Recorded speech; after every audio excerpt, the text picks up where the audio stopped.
Selamat berjumpa. Perkenalkan, nama saya Iman Rasuli dari Lembaga Sertifikasi Kompetensi Barista yang merupakan saya adalah peserta bimbingan teknis Master Penguji tahap kedua dari Direktorat Kursus Direktorat Jenderal Vokasi Kementerian Pendidikan Dasar dan Menengah Republik Indonesia. Kali ini kita akan membahas mengenai rubrik penilaian dan form penilaian yang digunakan pada uji kompetensi bidang barista jenjang 3 di Lembaga Sertifikasi Kompetensi Barista, serta juga tentang peran Master Penguji dalam melaksanakan perannya di Lembaga Sertifikasi Kompetensi Barista. Baiklah, mari kita mulai. Standar kompetensi lulusan atau SKL adalah kriteria atau rumusan kemampuan minimal yang harus dimiliki oleh peserta didik atau peserta uji setelah menyelesaikan proses pembelajaran atau uji kompetensi. SKL akan menjadi acuan utama untuk menentukan apakah seseorang dinyatakan kompeten atau belumnya. SKL tidak hanya menyatakan apa yang dipelajari, tetapi apa yang benar-benar mampu dilakukan secara nyata dan terukur. SKL akan menjadi dasar untuk pembuatan dokumen-dokumen yang diperlukan dalam uji kompetensi, yaitu rubrik penilaian uji praktek atau disingkat RPUP, kemudian form penilaian uji praktek atau FPUP, dan juga perangkat materi uji kompetensi atau disingkat PMUK yang terdiri dari contoh-contoh soal uji praktek dan juga kisi-kisi uji praktek. Secara singkat, SKL adalah dokumen yang menentukan kompetensi yang harus dicapai. RPUP dan FPUP itu dibuat untuk memastikan proses uji kompetensi terstandarisasi dimanapun diselenggarakannya uji kompetensi tersebut. Dan PMUK dibuat untuk menjamin penilaian menjadi objektif dan terukur. Pada uji kompetensi bidang barista jenjang 3, unit kompetensi yang dinilai adalah 1. Mengidentifikasi kualitas dan karakter kopi berdasarkan warna dan bentuk fisik hasil sangrai, aroma bumbu kopi, dan aroma pasca ekstraksi kopi. Kemudian rasa yang termasuk dalam keasaman dan kekentalannya, kemudian aftertaste atau jejak rasa dari minimum 2 jenis kopi, yaitu Arabica dan Robusta. Yang kedua, menerjemahkan keinginan klien dengan tepat, efektif, dan efisien menggunakan teknik komunikasi yang persuasif. Nomor 3, melakukan penggilingan kopi dengan menggunakan metode manual dan mesin sesuai dengan standar keselamatan, keamanan, dan kesehatan, juga lingkungan atau K3L, juga prosedur operasional baku dari perusahaan. Keempat, melakukan peracikan minuman berbahan dasar kopi secara manual dan mesin sesuai dengan standar K3L dan POB perusahaan. Kelima, menyajikan minuman berbahan dasar kopi dengan memenuhi pelayanan prima. Yang terakhir, yang keenam adalah memelihara bahan dan perlengkapan pengolahan kopi sesuai dengan POB perusahaan. Dalam uji kompetensi, skor menggunakan rentang antara 0, 1, atau 2. Penilaian 0 kepada peserta adalah ketika peserta tidak menunjukkan kemampuan minimal pada elemen unjuk kerja. Nilai 1 adalah untuk unjuk kerja yang tidak kritis atau nilai yang tidak maksimal, atau ada kesalahan minor dari peserta. Dan 2 adalah untuk nilai unjuk kerja yang lengkap sesuai dengan indikator kelulusan. Setiap unit memiliki bobot nilai yang berbeda, tergantung dari tingkat kritis dalam memenuhi kompetensinya. Dan nilai akhir akan diperoleh dari nilai skor yang didapat, dibagi skor maksimal, kemudian dikalikan 100. Rubrik penilaian adalah alat ukur yang berisi kriteria dan tingkat pencapaian kinerja yang digunakan oleh penguji untuk menilai kompetensi peserta secara objektif, konsisten, dan terukur, yang akan menjawab pertanyaan utama: kinerja seperti apa yang dinyatakan kompeten. Rubrik berfungsi untuk menjamin objektivitas penilaian, mengurangi penilaian subjektif penguji, kemudian untuk menyamakan persepsi penguji, menjadikan semua penguji akan menggunakan standar yang sama, dan yang terakhir menjadi dasar keputusan kompeten atau tidak kompeten, bukan berdasarkan perasaan tetapi bukti kerja. Maka rubrik akan membatasi ruang subjektivitas penguji dengan menentukan apa yang dinilai, kemudian menentukan standar minimal kinerja, dan menentukan indikator yang harus dipenuhi. Berikut ini adalah salah satu rubrik yang ada di uji kompetensi bidang barista. Untuk unit kompetensi, menyajikan minuman berbahan dasar kopi dengan memenuhi standar pelayanan yang prima. Elemen kompetensinya adalah menyajikan minuman berbahan dasar kopi dengan memenuhi standar pelayanan yang prima. Dan indikator kelulusannya adalah ketepatan menyajikan minuman berbahan dasar kopi dengan memenuhi standar pelayanan yang prima. Dan untuk komponen penilaiannya, yang pertama, minuman disajikan menggunakan nampan.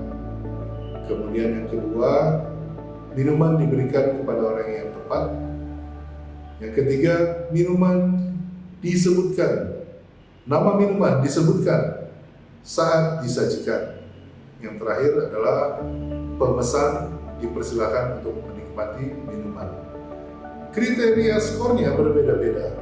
Untuk yang pertama, yaitu minuman disajikan dengan menggunakan nampan, karena tidak dinilai terlalu kritis atau tingkat kepentingan yang tidak terlalu tinggi, maka nilai maksimalnya adalah 1, yaitu menyajikan minuman dengan menggunakan nampan, dan 0 untuk yang menyajikan minuman dengan tidak menggunakan nampan. Untuk komponen penilaian kedua, minuman diberikan kepada orang yang tepat. Nilainya maksimum adalah 2. Ketika peserta memberikan minuman kepada orang yang tepat, tetapi akan diberikan nilai 1 ketika peserta bertanya sebelum memberikan minuman kepada orang yang tepat, dan 0 jika peserta salah memberikan minuman kepada orang yang tepat. Yang berikutnya, nama minuman disebutkan saat disajikan. Ini pun nilainya tidak 2, tidak maksimum 2, karena nilai tingkat kritisnya tidak terlalu tinggi. Maka untuk nilai 1, ketika peserta menyebutkan nama minuman saat disajikan, dan 0 ketika tidak menyebutkan nama minuman saat disajikan. Dan yang terakhir, komponen penilaian pemesan dipersilakan untuk menikmati minuman. Untuk nilai 2 adalah ketika peserta mempersilahkan pemesan untuk menikmati minuman, dan nilai 0 ketika peserta tidak mempersilahkan pemesan untuk menikmati minuman.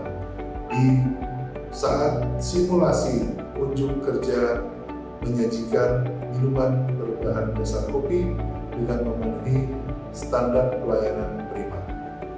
Dengan rubrik yang disusun detail dan terukur, terukur akan menghasilkan penilaian yang terjaga serta konsisten di antara penguji pada setiap uji kompetensi. Hasilnya akan mendukung integritas pelaksanaan uji kompetensi yang mencegah subjektivitas. Instrumen utama yaitu rubrik dan form scoring akan memastikan uji kompetensi yang TATO, T-A-T-O. T yang pertama adalah terbuka. Penilaian dilaksanakan secara transparan dengan kriteria, indikator, rubrik, dan mekanisme penilaian yang jelas, diketahui oleh penguji dan peserta uji, serta dapat ditelusuri melalui bukti penilaian yang sah. A adalah adil. Penilaian dilakukan tanpa diskriminasi dan perlakuan khusus. Setiap peserta uji dinilai berdasarkan standar, rubrik, dan prosedur yang sama, serta memperoleh kesempatan yang setara untuk menunjukkan kompetensinya. Yang T adalah terukur. Penilaian didasarkan pada indikator kinerja yang spesifik, dapat diamati dan juga dapat diukur, serta dapat dituangkan dalam rubrik penilaian dan form scoring dengan kriteria dan bobot nilai yang jelas. Yang O, yang terakhir adalah objektif. Penilaian dilakukan berdasarkan bukti kerja nyata atau evidence-based assessment dan hasil observasi yang dapat diverifikasi serta bebas dari pengaruh subjektivitas, kepentingan pribadi, atau ketekanan non-teknis. Salah satu tugas utama master penguji adalah membina kompetensi penguji. Pembinaan dilakukan agar seluruh penguji memiliki pemahaman yang sama terhadap standar kompetensi lulusan atau SKL, terhadap kisi-kisi materi uji kompetensi, rubrik penilaian, dan form scoring. Dengan pemahaman yang utuh, penguji mampu menerapkan penilaian berbasis bukti nyata atau evidence-based assessment, serta menjalankan tugasnya sesuai kode etik, prinsip objektivitas, etika, dan etika. Pembinaan ini dilaksanakan melalui berbagai bentuk kegiatan, seperti bimbingan teknis sebelum uji kompetensi, pendampingan bagi penguji baru, serta coaching dan mentoring setelah pelaksanaan uji kompetensi. Melalui proses ini, kualitas dan profesionalitas penguji dapat terus ditingkatkan. Selain pembinaan, master penguji juga memimpin proses kalibrasi penilaian antar penguji. Kalibrasi bertujuan menyamakan persepsi dan standar penilaian agar tidak terjadi perbedaan interpretasi yang signifikan di antara penguji.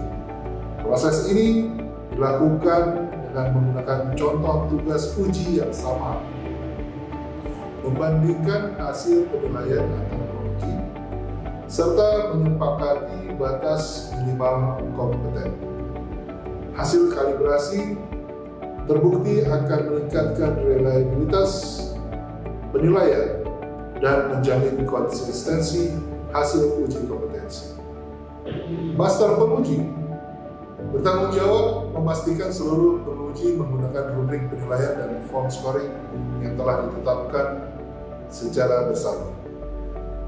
Tidak diperkenankan adanya penggunaan instrumen penilaian di luar standar. Dalam prakteknya, master penguji juga melakukan pengawasan terhadap penerapan instrumen penilaian. Pengawasan dilakukan melalui monitoring langsung maupun tidak langsung selama uji kompetensi, serta review secara acak terhadap form scoring yang telah diisi. Apabila ditemukan ketidakwajaran atau anomali penilaian, master penguji berwenang melakukan klarifikasi dan tindak lanjutnya. Langkah ini penting untuk mencegah penyimpangan dan menjaga integritas proses penilaian. Secara keseluruhan, gagasan penguatan peran master penguji agar menempatkannya sebagai pusat pengendalian mutu penilaian uji kompetensi. Melalui pembinaan dan kalibrasi penguji, pengendalian penggunaan rubrik dan form scoring, serta review berkala instrumen berbasis umpan balik, master penguji berkontribusi langsung dalam menjaga konsistensi penilaian dan mendorong peningkatan mutu uji kompetensi secara berkelanjutan. Terima kasih, sampai berjumpa kembali. Saya Narasuli.